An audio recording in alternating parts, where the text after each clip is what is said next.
Welcome to exam time. आज की इस वीडियो में हम लोग सिंधु घाटी सभ्यता से संबंधित कुछ महत्वपूर्ण प्रश्नों को देखेंगे जो आपके किसी भी परीक्षा के दृष्टिकोण से बहुत महत्वपूर्ण हैं और साथ में आप अपनी तैयारी का परीक्षण भी कर सकते हैं और इन प्रश्नों को अपने मुख्य प्रश्नों में जोड़ सकते हैं।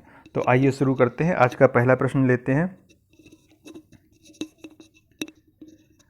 प्रश्न है आपके सामने, सिंधु सभ्यता किस काल से संबंधित है?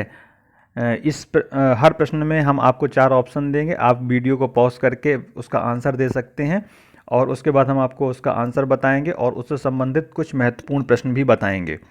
तो आपके ऑप्शन हैं प्रागैतिहासिक युग, आद्य ऐतिहासिक युग, ऐतिहासिक युग और उत्तर ऐतिहासिक युग से। इसका सही उत्तर है आद्य ऐतिहासिक युग से। प्रागैतिहासिक युग और आद्य ऐतिहासिक युग क्या होता है यह आपको पता होगा। प्रागैतिहासिक काल उस काल को कहते हैं जब मनुष्य ने घटनाओं का कोई लिखित विवरण नहीं बनाया था, अर्थात मनुष्य को उस समय लिपि का ज्ञान नहीं था, वह लिखता नहीं था। और जबकि आद्य ऐतिहासिक काल वह काल था जब लिपि तो आ गई, मनुष्य लिखने तो लगे, परंतु वर्तमान में उस लिपि को पढ़ा नहीं जा सका है। तो सिंधु घाटी सभ्यता आद्य ऐतिहासिक काल की है, उसकी घटनाओं को या उसकी लिपि को पढ़ा नहीं जा सका है। आइए अगला प्रश्न देखते हैं। अगला प्रश्न है आपके सामने, सिंधु सभ्यता का सबसे पूर्वी स्थल कौन सा है? ए आलमगीरपुर, मांडा, दायमाबाद या फिर सुतका गेंडोर। सिंधु सभ्यता का सबसे पूर्वी स्थल आलमगीरपुर उत्तर प्रदेश में है। सिंधु सभ्यता के जो सबसे पूर्वी और पश्चिमी, उत्तरी और दक्षिणी जो 4 स्थल हैं वह आपको पता होगा। सबसे उत्तर में मांडा है, सबसे पूरब में आलमगीरपुर जो उत्तर प्रदेश मेरठ में स्थित है, सबसे दक्षिण में दायमाबाद महाराष्ट्र में स्थित है और सबसे पश्चिम में सुतका गेंडोर यह पाकिस्तान में स्थित है।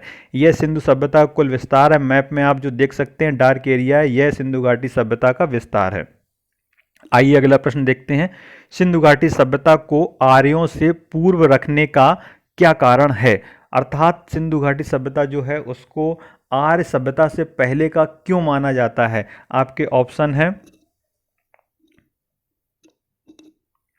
ए तांबे का प्रयोग, बी नगर नियोजन, सी लिपि का ज्ञान या डी मृद भांड। तो इसका सही उत्तर है मृद भांड। सिंधु घाटी सभ्यता और वैदिक सभ्यता या आर्य सभ्यता से जो मिट्टी के बर्तन मिले हुए हैं उसमें से मिट्टी के बर्तनों जो आर्य सभ्यता के मिट्टी के बर्तन हैं वो कुछ ज़्यादा नए प्रकृति के हैं। आइए अगला प्रश्न लेते हैं। सिंधु सभ्यता की जानकारी का मुख्य स्रोत क्या है? आपके ऑप्शन है मुद्रा लेख, शिलालेख, पुरातात्विक खुदाई या उपर्युक्त सभी। काफ़ी कंफ्यूज हो सकते हैं। इसका सही उत्तर है पुरातात्विक खुदाई।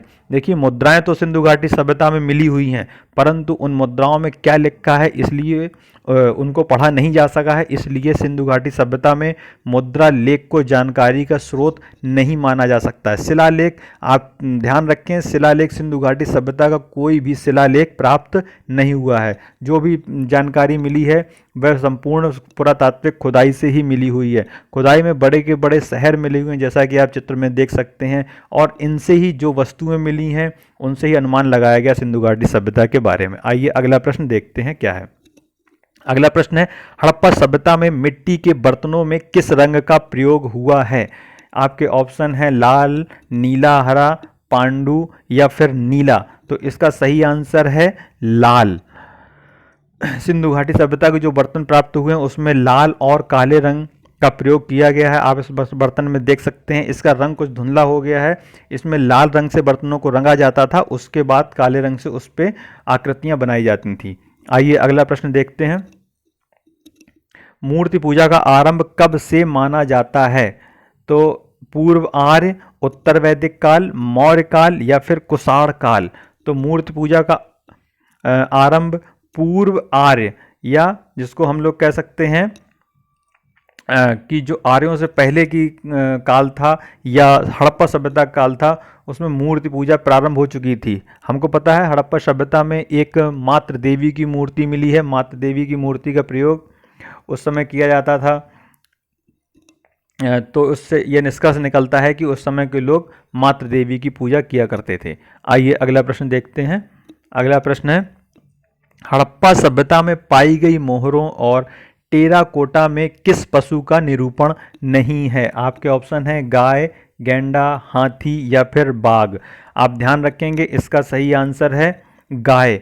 गाय का प्रयोग हड़प्पा सभ्यता की मोहरों में नहीं किया गया है। गाय का कोई चित्रांकन नहीं मिलता है, जबकि गैंडा, हाथी, बाघ इन सब का चित्रांकन मिलता है। गाय का जो गाय एक महत्वपूर्ण पशु था वह वैदिक काल में है। हड़प्पा सभ्यता के बाद जिस सभ्यता का उदय होगा वह वैदिक काल है और उसमें गाय एक महत्वपूर्ण पशु बन जाता है। इस मोहर में भी आप दे सकते हैं, यह सिंधु घाटी सभ्यता से प्राप्त एक पशुपति की मोहर है। इसमें पलथी लगाए हुए एक व्यक्ति बैठे हुए हैं, जो जिनके ऊपर सबसे देख सकते हैं कुछ चित्र बने हुए हैं। सबसे ऊपर वाली लाइन में यह चित्राक्षर लिपि है, इसको पढ़ा नहीं जा सका है। और इसमें कुछ आप देख सकते हैं हाथी का चित्र है एक तरफ, और शेर है, गैंडा है और एक जानवर और है, पर इसमें गाय का कोई चित्र नहीं है। अगला प्रश्न हम लोग देखते हैं। अगला प्रश्न, कौन सा युग्म सुमेलित नहीं है? आपको चेक करना है कि इसमें कौन सा गलत है। इसमें हड़प्पा सभ्यता के कुछ स्थल दिए हैं, साथ में वह स्थल किस नदी के तट पर स्थित है यह भी दिया गया है।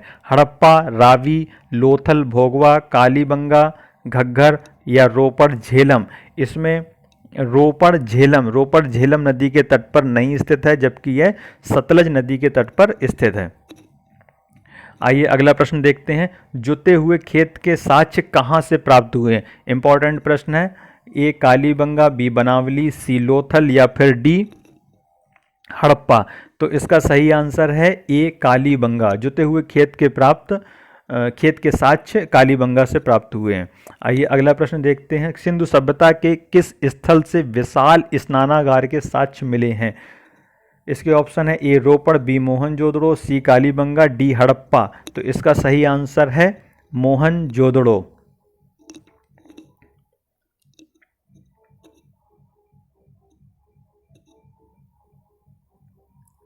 मोहनजोदड़ो इसका सही आंसर है। आइए आगे बढ़ते हैं। ये देख सकते हैं इमेज में आप, इसमें जो एक विशाल स्नानागार दिखाया गया है, इसमें दो तरफ से सीढ़ियां बनी हुई हैं। इसका प्रयोग सार्वजनिक तौर पर किया जाता रहा होगा। आइए अब अगला प्रश्न देखते हैं। हड़प्पा सभ्यता के बारे में कौन सा कथन असत्य है? उन्नत जल निकासी व्यवस्था, मातृ देवी की उपासना, उन्नत व्यापार और वाणिज्य, लोहे के प्रयोग से लोग परिचित थे। इसका सही जवाब है लोग लोहे से परिचित थे। यह कथन असत्य है। सिंधु घाटी सभ्यता के लोग लोहे से बिल्कुल भी परिचित नहीं थे। लोहे का ज्ञान उत्तर वैदिक काल में हुआ था। और उन्नत जल निकासी व्यवस्था बिल्कुल सही है। सिंधु घाटी सभ्यता में बहुत उन्नत जल निकासी व्यवस्था थी। व्यापार और वाणिज्य बहुत उन्नत अवस्था में था। उस समय लोथल एक बंदरगाह था। मातृ देवी की उपासना लोग किया करते थे। उसकी कुछ मूर्तियां भी मिली हुई हैं। आइए अगला प्रश्न देखते हैं। सैंधोवासी मिठास के लिए किसका प्रयोग करते थे? आपके ऑप्शन है गुड़, गन्ने का रस, शहद या फिर चीनी। इसका सही आंसर है शहद। सैंधोवासी मिठास के लिए शहद का प्रयोग करते थे। अगला प्रश्न देखते हैं। सिंधु सभ्यता के लोग घरों के विन्यास के लिए किस पद्धति का प्रयोग करते थे? मतलब जो घर हुआ करते थे सिंधु घाटी सभ्यता के, वह किस रूप में थे? तो आपके ऑप्शन है चंद्राकार, अर्धचंद्राकार, ग्रिड पैटर्न या फिर उपरोक्त सभी। तो आपको इसका सही आंसर बताना है। इसका सही आंसर है ग्रिड पद्धति। ग्रिड पद्धति कुछ इस तरीके से सिंधु घाटी सभ्यता के घर हुआ करते थे। ये जो लाइनें आप देख रहे हैं, ये सड़कें हुआ करती थी जो एक दूसरे को समकोण पर काटती थीं और इनके बीच में घर बने हुआ करते थे। आइए अगला प्रश्न देखते हैं। सिंधुवासी मोहरें बनाने के लिए किस धातु का प्रयोग करते थे? ए स्टेटाइट, बी तांबा व सोना, सी हाथी दांत, डी उपरोक्त सभी।